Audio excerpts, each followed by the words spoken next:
My name is Deborah Boisvert. This is Jaime Mahoney. Actually, you should move out of the middle of the screen here. And I think Kim is going to come in here just to share a few words. I haven't seen her yet, so I'm hoping she's going to get here. She said she was going to try and pop in. So we're going to talk a little bit about some work that we've been doing around big data. And at the community college, I just said I was hoping you were going to be here. So anyway, perfect. Okay.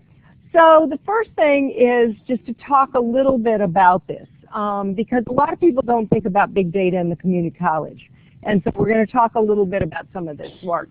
So one of the things is data is extremely important. And the amount of data that's being collected is increasing substantially every single day. And so the thing that, it's basically talking about, I'm giving you a bunch of statistics that came out of Cisco Visual Networking Index. And the problem comes in that as Cisco wants to solve is that it creates storage needs and all sorts of other communication needs and all sorts of other stuff. So they're making a case for why you need their services, okay? Well then, we're in Massachusetts, and it's actually a very large state. It's a state that has a very large demand for data. And so the Mass Technology Leadership Council did a report called the Big Data and Analytics Report. It's downloadable from their website. If they actually put this presentation on there, you can actually hyperlink to their report there. And the thing is that we're generating a lot of data from a lot of sources. All of our phones, our retail cards, our credit cards, various types of instrumentation that's out there, as well as environmental scanners and sensors and that type of thing. And so one of the reasons why this is so important is that data is becoming ubiquitous across all industry areas. So businesses need to know more about their customers, hospitals need to be able to deliver better services, government needs to be able to provide, better constituent types of services as well. Energy companies need to be able to figure out how to deal with weather issues and grid issues and all sorts of other stuff and be able to be much more economical. Drug researchers, etc. So, I mean, it's just everywhere. So one of the things that we then wanted to do was do a video real quick for YouTube, only because it's a great little thing that says about data. So we constantly produce a lot of data. For example, via social media, public transport, and GPS. But it's way beyond that. Daily, we upload 55 million pictures, 340 million tweets, and 1 billion documents. In total, we produce 2.5 billion bytes a day. That's a lot of zeros. It's ridiculous. We call this big data. But what's actually more important is what you can do with it. To process big data, you don't need huge computers. People work with the cloud and use a network of normal servers and powerful algorithms. This way, they can analyze over 1 million pieces of data in minutes. And the result? Well, for example, video streaming website Netflix analyzed the big data of their viewers, like popular shows and watching patterns. This way, they produced a successful series with the perfect combination of actors, directors, and storyline. Right now, the big data traffic is being analyzed to develop a car that can drive completely accident-free all by itself. And in the future, we can even use the big data of DNA to determine the perfect treatment. This way, curing genetic diseases like cancer will become much easier. And that's just the start.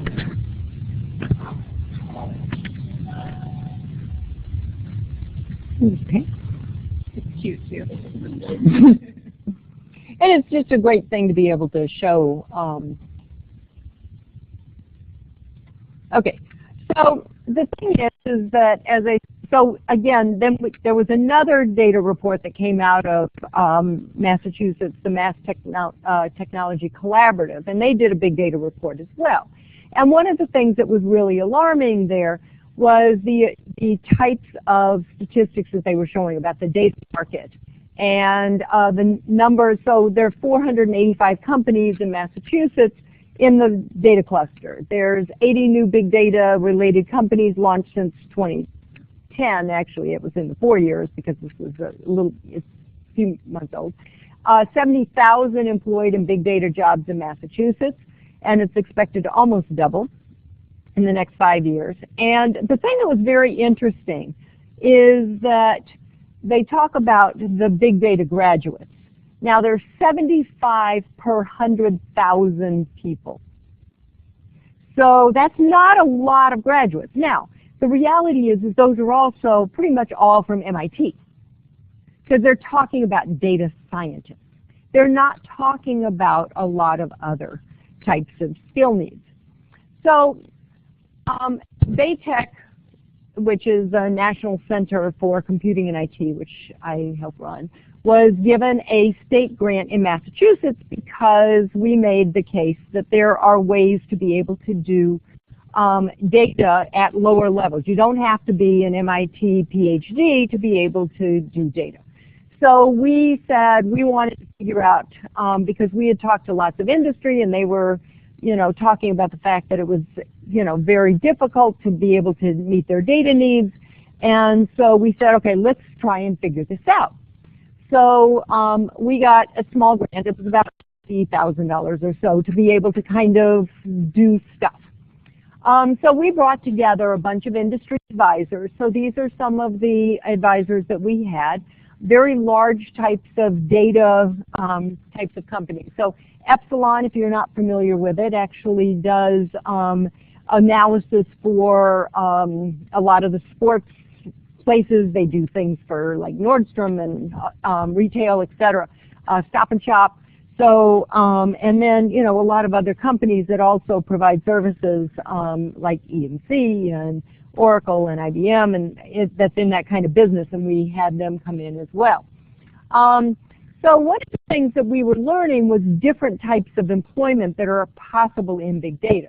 So you have the actual infrastructure, which is a lot of the stuff that EMC deals with. You've got the data integration tools, the data management solutions, the analytics and the visualization, the applications and solutions, and the service providers. So these are all different types of roles that are possible within this area. So the thing that was really interesting as we started talking with these industry people was that they were talking about the fact that a lot of their data scientists, a lot of what they were doing was the data mining part and setting up the data to be analyzed. And that really only about 20% of their time was actually spent in the analytical forecasting, which was backwards for them, because that's what these data scientists needed to be able to do. And so one of the things that they were really concerned about was trying to figure out how to get help to be able to do a lot of this stuff. And they were projecting, as they agreed with the report and actually thought it was probably a little bit even underestimating the demand for a lot of the types of skill sets that could be in a lower level. Now I will have to tell you, it was a very interesting conversation because at the first they were like, community college, yeah, no, can't do this, no way, 4-year maybe, master's maybe, you can't do this. So anyway, and so we started actually talking about some of the skill sets. And in fact, I borrowed a little thing from Joyce Smith, who's here. So she actually has a whole project going on that's kind of looking at a big data enabled specialist. And if you didn't see it, she just did a great presentation. But anyway, these are some of the skill sets. So we had actually had conversations with them about some of this types of stuff. But what was so interesting about this piece was that they were asking us about some of the coursework, and we said something about, well, we have this course called Decision Making Using Excel, and they're like, oh, Excel, no, Excel, that's not what we're talking about at all. And we said, that's really interesting, because everybody we've talked to said they really need people who can do pivot tables. Oh, pivot tables, biggest thing ever. If we had pivot tables, then we're like, okay. So you got to be able to, you know, talk about exactly what it was. So they're like, oh, you can get community college students to do pivot tables. If we can get people who can do pivot tables, they're golden. And so we were just kind of laughing. It's the conversation that I think Joyce was talking about in the previous one, is that you've got to be able to ask the right types of questions. So anyway, so one of the things that we then did was started looking at some of the skill sets, as I said, that they needed, which actually did followed a lot of the things, which was really interesting because after we had done all this work, we found out all the stuff that EDC had done. It would have helped us significantly in the beginning. But the other thing that I wanted to do was, as I said, we did use a lot of our industry colleagues and resources that were out there. And so I'm going to call on Kim for a second because of the fact that EMC was one of the pieces that we were looking at because they have a whole data science program that we've been doing some training on, and that is part of the piece that is integrated into this. So I thought if you wanted to just give a really quick overview for a few minutes, then that some of what we're going to talk about next will make a lot more sense. Yeah, so basically, you know, obviously this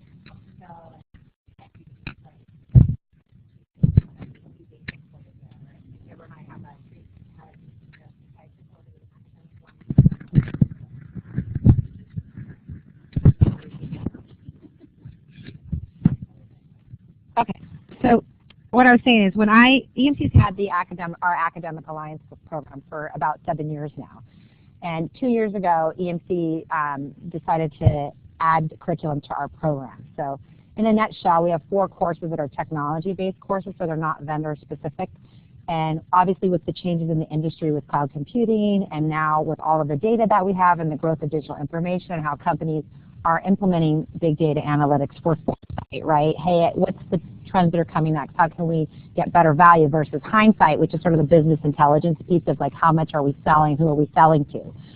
So we had, ever since I took over the Academic Alliance program, I took it over about a year for North America, we've been partnering with Baytech with all of the things that they're doing in Massachusetts, and when they took on a focus on big data analytics, given that we released a course called Data Science and Big Data Analytics 2 years ago that's technology-based, we partnered with Baytech to train one of their faculty who was already EMC certified in this area with the course and enable them to do their own faculty trainings. And really that ties in with the Academic Alliance program, because if you join our program, we make the course available to you for free. So we give you a free license to use this courseware to then teach it to your students. Now, I want to highlight one thing, which is, you know, this doesn't create a data scientist.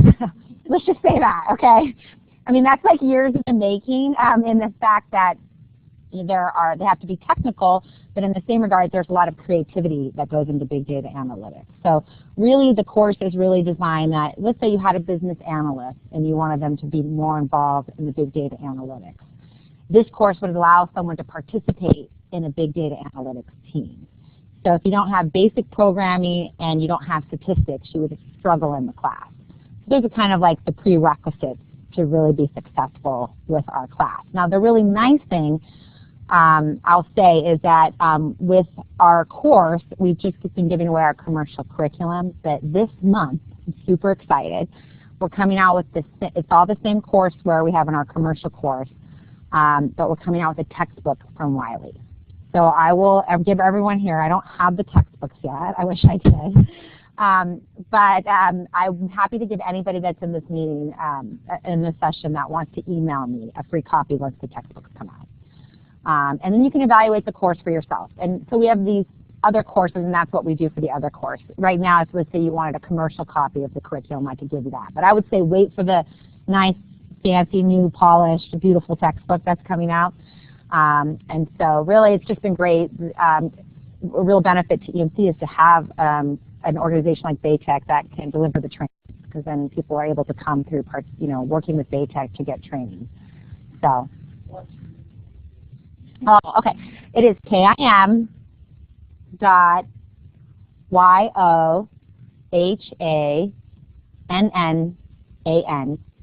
emc.com.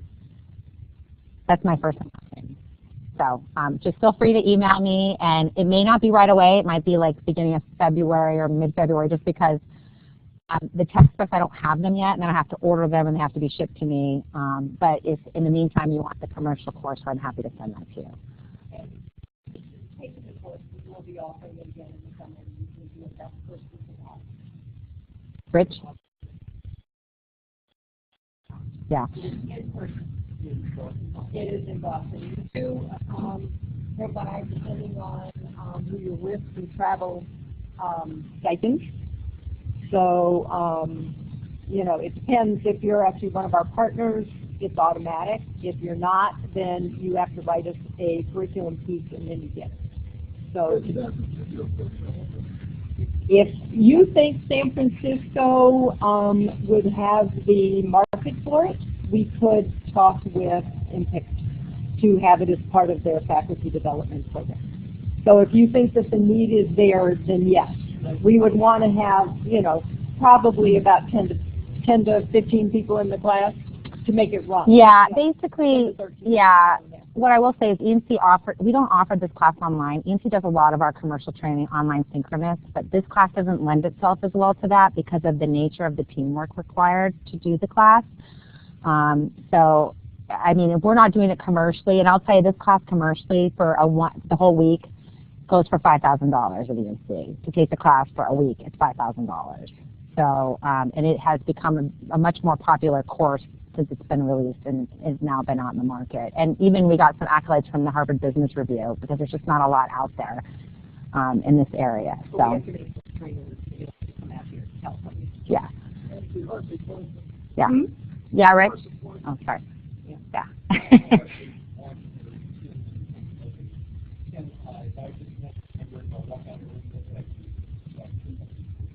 You just EMC Academic Alliance. You could take you right to our homepage.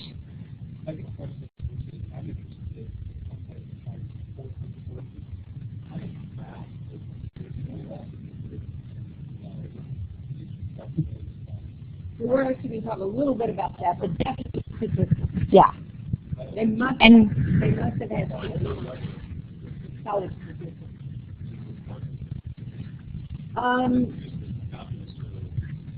It's helpful. It's helpful. It depends a lot on where your students are going to go after. So if they are looking at going on further in data past this, then yes, it will need to be, you know, the more calculus-based statistics.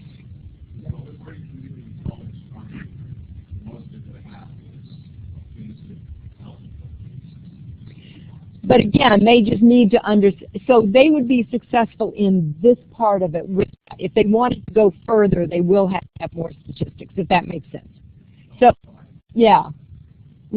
So, I mean, I'm not going to kid anybody because the amount of calculations that are required within the actual data science get much more onerous as you get higher into it.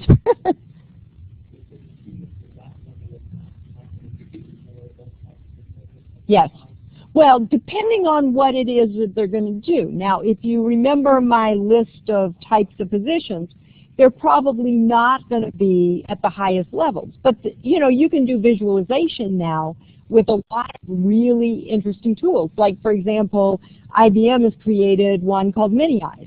And it does not take a lot of, you know, high-level capabilities to be able to do a visualization using Mini-Eyes. If you were trying to actually program that from the very onset, that would be much more difficult. But if it's something that can be used within a virtual visualization tool, then it actually works much better. So that's why I'm saying the tools are now getting to the point where they're much more usable by less sophisticated users. So we're getting ready to talk about that right now, because that's exactly what Jamie's going to talk about. That's why I was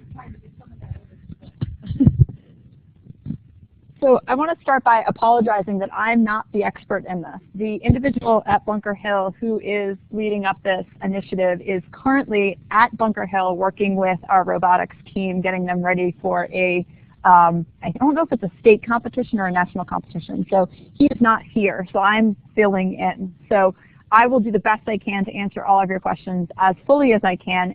And if I say I don't know, it's because I truly don't know and need to get you a better answer. So what has happened at Bunker Hill is taking all this information under this grant, working with Baytech, working with EMC. We have started actually developing our curriculum and getting it through curriculum committee. Those that are at the community college level know how difficult that can be alone. So we're in that process now. We have been fortunate to be able to capture some of EMC's curriculum and not build our own from that standpoint. It's never great when you have to reinvent the wheel. So we love to beg, borrow, and steal at Bunker Hill. But don't quote me on that. So one of the other things that we've been heavily involved in at Bunker Hill that has been something that's worked really well is something called stackable certificates. So not only do we have an associate's degree program, or will have an associate's degree program in this, but we also have stackable certificates. And what that means is that you're taking a series of courses to get, in this case, let me just go to the next slide. We have 16 credit certificates, 28 credit certificates, and they build into each other. So you don't lose those. Once they've got those 16 credits, we now add a few more courses. Now we've got the 28 credit certificate. You add a few more courses, and now you've got the associate's degree. So they build into one another. And the intent is also with these is that there will be transferability to some four-year schools, and we'll get to that in a second. So some of the certificates, this is the 16 credit data science certificate. It'll include a course that is currently, you'll notice the 500 number, that means it's a brand new course for us. Introduction to Data Science with R&R Studio. It'll be a 4-credit course with R&R Studio as a web component, which will eventually be separated out into a 1-credit course. But that's sort of non-traditional for us at Bunker Hill, and so we're managing kind of the process of what do you do with that and how do you make that work. Great question. Don't know the answer to that. Somebody help. Thank you. SQL programming, this is a course that we already have at Bunker Hill. We have a database program, and so that's part of our database programs. It's an existing course that we already have. Statistics. So the question about the statistics, it is a college-level statistics class. We're leveraging the existing math statistics course that we have. We are in talks with them, though, to have some of the projects or the assignments be related to what it is that we need the students to come out with. So we're fortunate that we do have some good interdepartmental conversations, and hopefully we'll be able to come up with something that works for this program as well. If not, we will have the existing statistics course as it is. IT problem solving, which is our entry-level IT course at Bunker Hill. It is focused on providing the students, it is the course I teach, it's focused on providing the students IT at a very entry level, but from a problem-solving methodology. So cultivating problem-solving skills in the students, really working on those soft skills, really teaching them to advocate for themselves and solve their own problems and things of that nature. And so that was a really important course for the students to, we've actually put it in as this is the preferred course for this particular degree or certificate in this case, because the students really need to have a little bit of an introduction to programming. There's some basic programming in here, as well as those problem-solving skills that are really key to this particular area. This will then stack into the 28 credit data science certificate, which has the 16 credits that we already mentioned, plus a data analytics and predictive analysis course, which is a brand new course for us. Python programming, which is an existing course for us. It's entry-level Python programming. The assumption is students maybe have some idea of computer science concepts or programming concepts, but have not programmed before. And then database programming, which I'm not sure what they're going to program in. It's probably SQL if I had to guess, but yeah. All right, and then we also are doing a 6-credit data management. So not just the data science piece, but the data management piece. Again, this will be focused on cloud-based administration and network management. with the EMC certifications with cloud infrastructure and services, information storage and management, and data center virtualization. So we're also trying to look at the management of this stuff, because as we saw in the earlier slide that Deborah presented, there's lots of different avenues for folks with knowledge and data, so to speak, to go into. And then we have a 28 credit data management certificate, again the 16 credits, adding to that Python programming, network server administration, Linux, and others. And these are existing courses that we have at Bunker Hill already. The one thing I would say from a community college standpoint that we always try to do is not only beg, borrow, and steal, use other people's wonderful content, but also leverage as much of our own useful content. So the Python course, for example, is a course I teach. I will be talking to those from the data science area and saying, okay, what do you need to what do I need to cover in that? What do I need to do that's going to prepare your students for this? And we work collaboratively to do that. Yes? So great question. I think the short answer is our options within our, so this is going to live within our IT. We have a department that consists of IT and computer science. And IT has many different, we have networking, we have database administration, we have help desk, we have computer security, we have, Deborah help me out, what else? Forensics, computer forensics, we have a whole, everything, a lot of things IT in that. Our computer science department has various math requirements, and so they have Java, they have C++, etc. But to get into those courses, you have to have met the math requirements. In the IT side, which is where this is going to live, we have, your options are Visual Basic and Python currently. So, and there are no math requirements for those courses other than basic college level math. So those courses are designed with that in mind, whereas the Java course and others are not. So that is how we ended up at Python. I think part of the discussion with a lot of the industry partners was also Python, you know, we get them ready if they were going to go into Java. Yeah. And so it's a nice, yeah,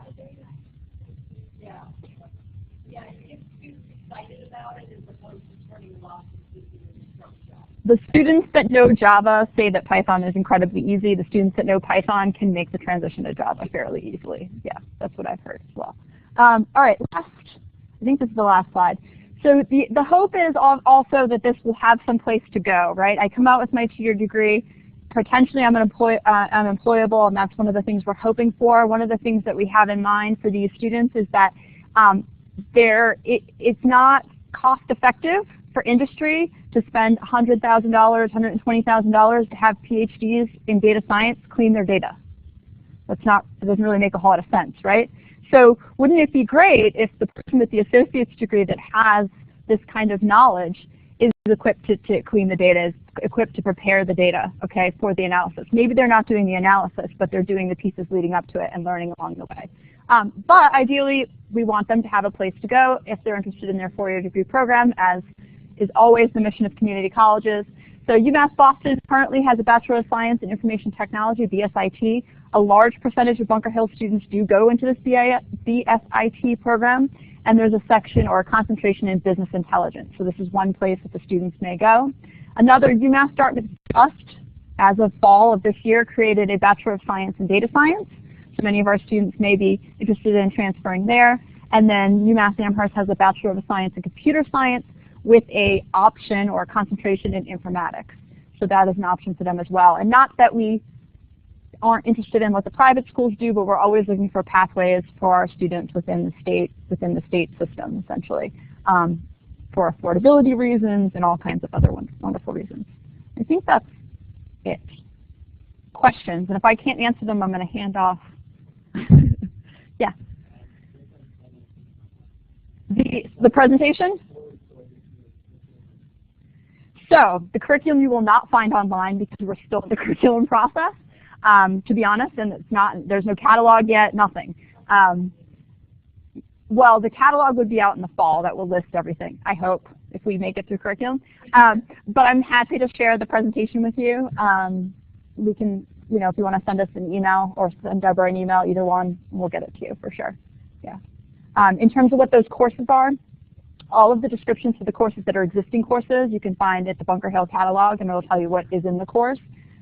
There's a few that are new, and I don't even know if we have full-fledged course descriptions yet, but I'm happy if you want to email me to get you to the person who will have the full answer to that at Bunker Hill.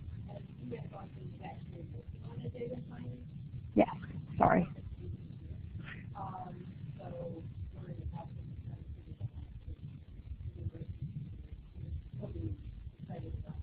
Multiple. But it's important, it would be important for us, our Bunker Hill students, because a lot of them, UMass Boston is on the team, and Dartmouth is not, and that's important to a lot of our students. And we actually do offer a lot of types of things that interrelate, so it's not that huge of a stretch to offer all other things. As Jaime was saying, Northeastern does have a couple of options. MIT is, some of the students do actually join with MIT. Yeah. So it's the type of thing that is not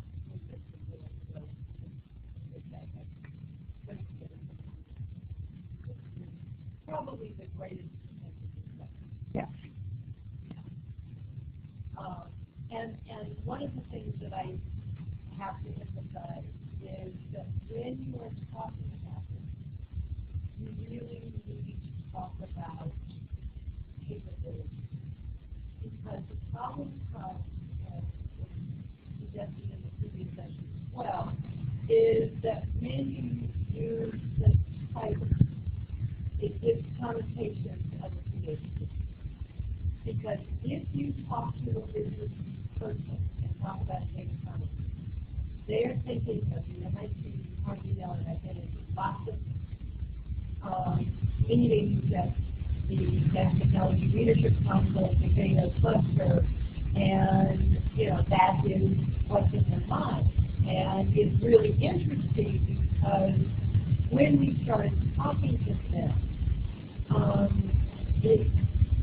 we actually, it was one of those where we started talking about functions and what they needed to do, and when they kept saying 80% of the job is basically dealing with kind of mining data. And they're like, don't you want to screw up for that? I'm like, oh my God, if we could get them screwed up for that, it would be great.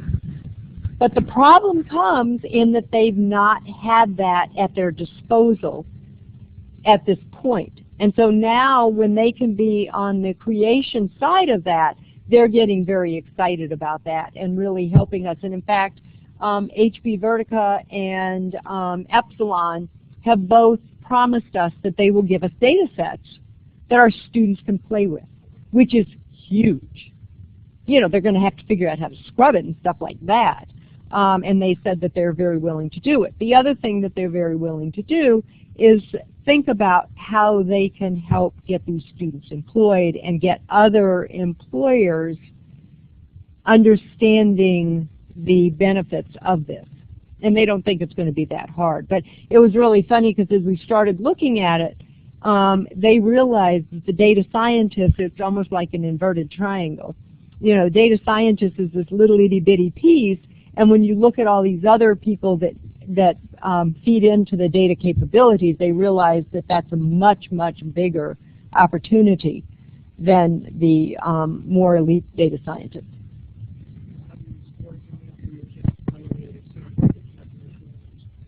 We're working with them on that. That's actually the next phase, and hopefully even some work that we'll do with EDC around that. Because they've got one that they've been calling it, a big data enabled specialist is what they've been calling. Well, and that's why I said, I think it's one of those that industry has to kind of figure out some of their own nomenclature. If you listen to James, they have 15,000 titles for anything anyway. So, it's one of those that, that's why I said it's very important to talk about capabilities. I'd like to add something here that we did a lot of this work when the bioscience industry was just emerging. And probably the most important thing is that the college community become consistent in what you call it. If you want to call it technician, data technician. If you want to call it data specialist, as long as you're all consistent, then the workplace that doesn't have language for this yet will begin using your language. But we also want to make it relevant, so we're trying to work with them to help us come up with a term. Other questions? Comments?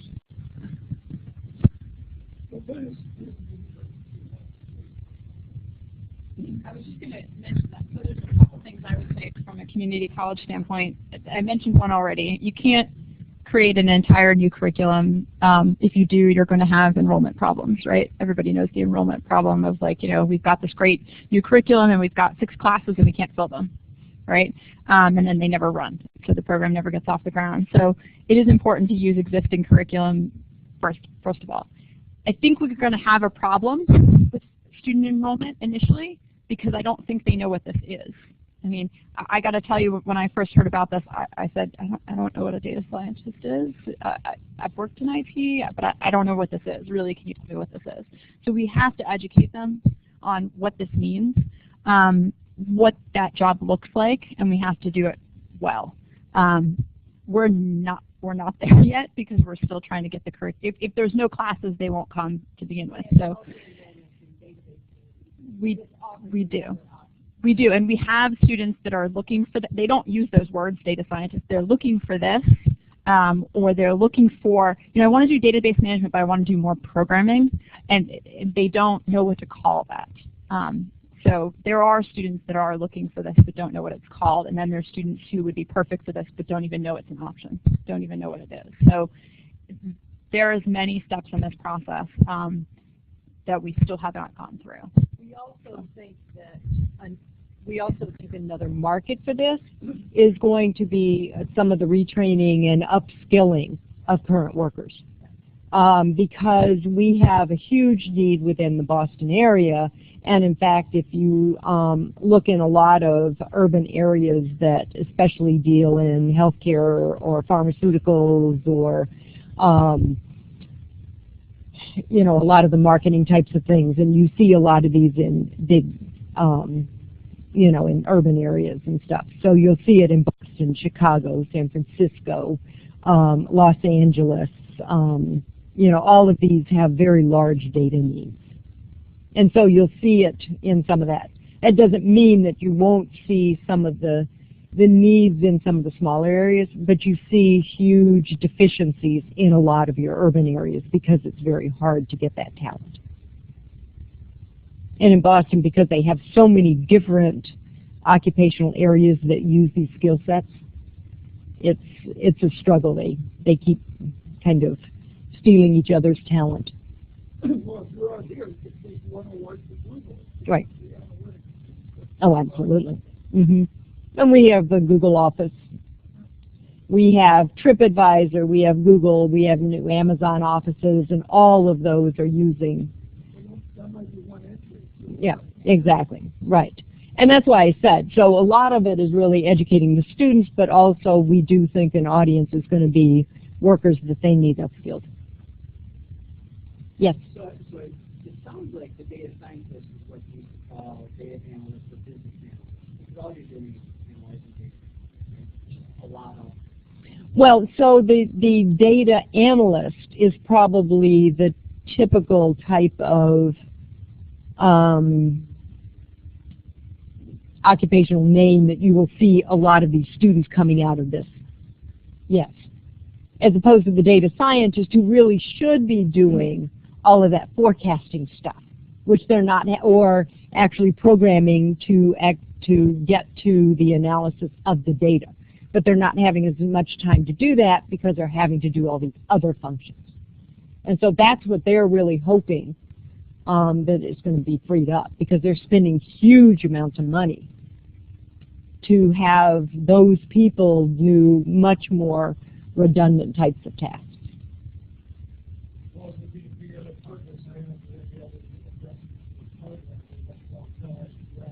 Mm-hmm.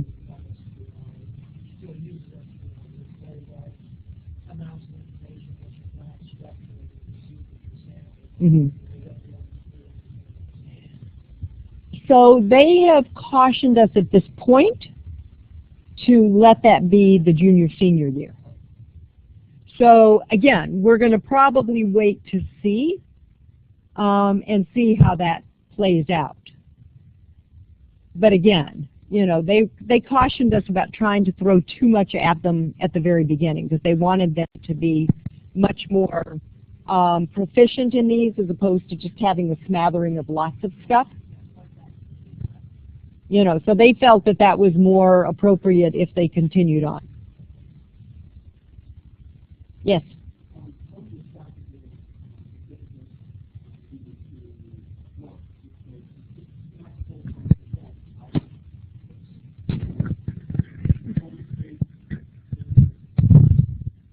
Well, so it's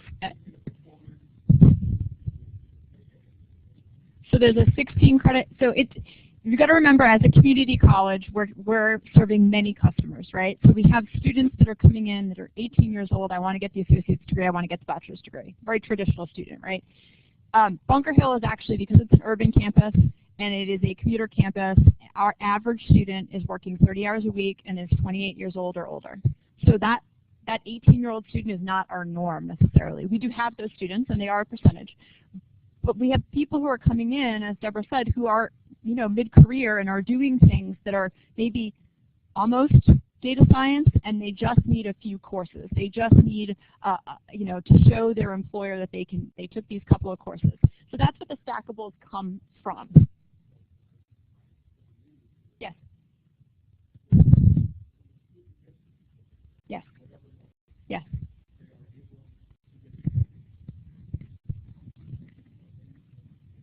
We're trying to make that happen, yes.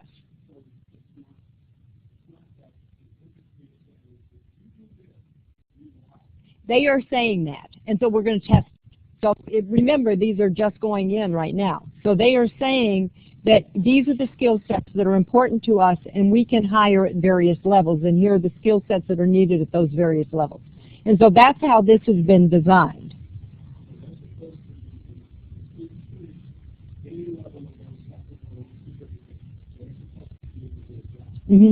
So now I will tell you, it's actually very interesting. So in this Excel course that I was referring to with the industry group, the professor, and in fact one of the reasons a lot of the stackable stuff came about was, okay, first of all, you have to also focus on completions.